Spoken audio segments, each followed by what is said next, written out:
she is right.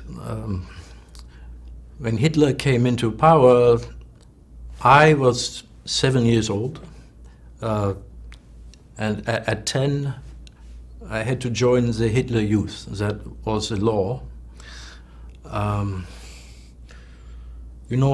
even as a child, I knew there was something very wrong with the Jews.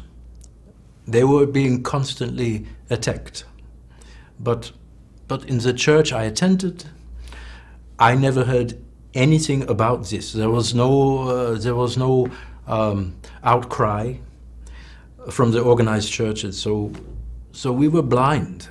The only news you got was from the Nazis. That was all. The newspapers, in the schools, on the radio, in the Hitler Youth, it was only the Nazi viewpoint. I never hated the Jews. It was something far worse. It was indifference. I was indifferent. It did not occur to me that the Nazis could be wrong. Yes, you could not talk to your parents. The Nazis were always trying to get you to report on your parents. In my view, there is a fine line between the lie or the truth. I learned this from the Nazis. I think the indifference of the German people is a major reason why it happened. And the world too. The world too was indifferent towards the Jews. So what you're saying is indifference is worse than hate? Perhaps. But you must also understand, after the end of the First World War, many children grew up without fathers, so for us, Hitler became like, a father figure. All I remember is the streets lined with the bright red banners. We felt proud to be German. Yeah. They made it natural for the Jews to be punished. We were robbed of our identity, our homes, our families, our lives. We were brainwashed. Even in terms of religion, they would say you can pray at home, but we determine the rules. They controlled everything. The Nazis controlled everything. It is impossible for you to understand. They were very clever. They were very clever, and we were very naive. So many lost their lives, but why? Because they tried to smuggle in food to feed their families, just children, hardly more than babies, dressed in rags, dirty and hungry. You would see them lying there dead, waiting for the death carts to take them away. And you saw this, KRUGER?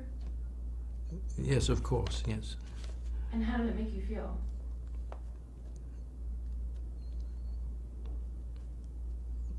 Well, I would have to say, at that moment, I was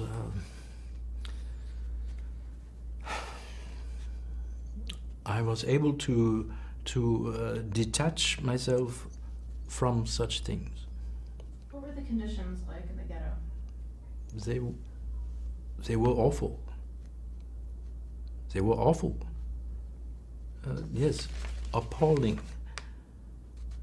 Awful. I never wanted to go back inside the ghetto when I saw what it was like. Never? No, unless I had to. Do you mean under orders? Well, I would not enter the ghetto out of choice. But you had the choice. Do you have no remorse? Of course I do. But yes, I have remorse. But you don't understand. I cannot say I'm sorry. I cannot say this because it is impossible for me to expect those who survived to forgive the unforgivable. And those who did not survive?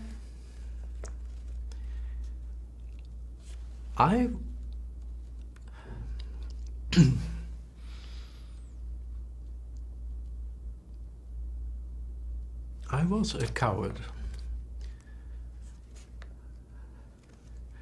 I was a coward. Yes.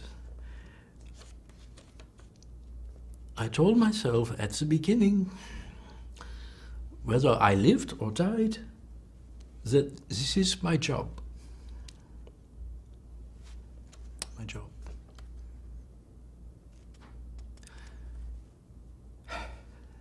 At Sachsenhausen, I found it difficult at first to watch the executions, and then one day a soldier told me. He told me it was like learning to eat raw clams on the shell. The first few are difficult, the rest become easier. Did it become easier? For me, no. But for others,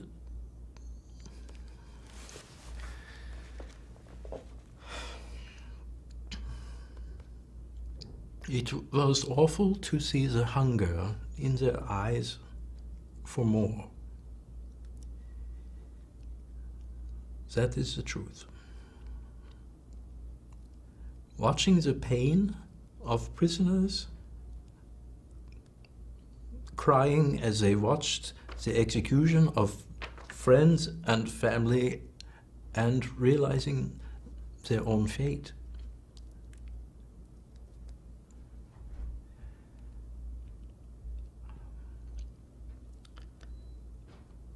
What happened, what I was a part of, was based purely on man's evil. Many committed horrific crimes without reason. Others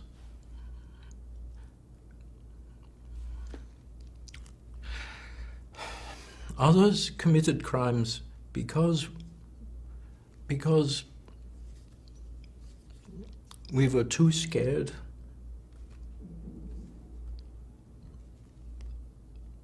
We were too scared and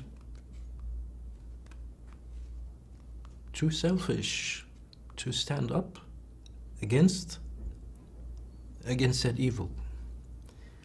What do you feel about those who committed these crimes?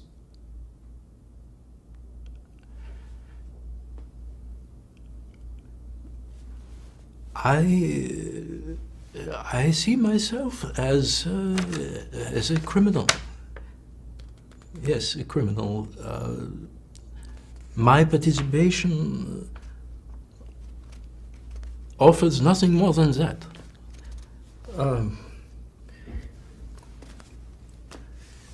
History sees me as a criminal, so why should I see myself as anything different?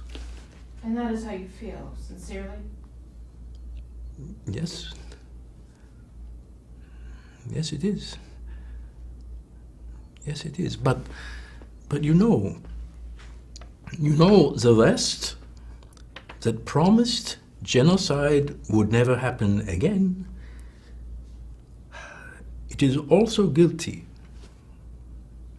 So too is a criminal for allowing ethnic cleansing in Croatia, in Serbia, in Rwanda and Uganda. Also the West is a criminal for this.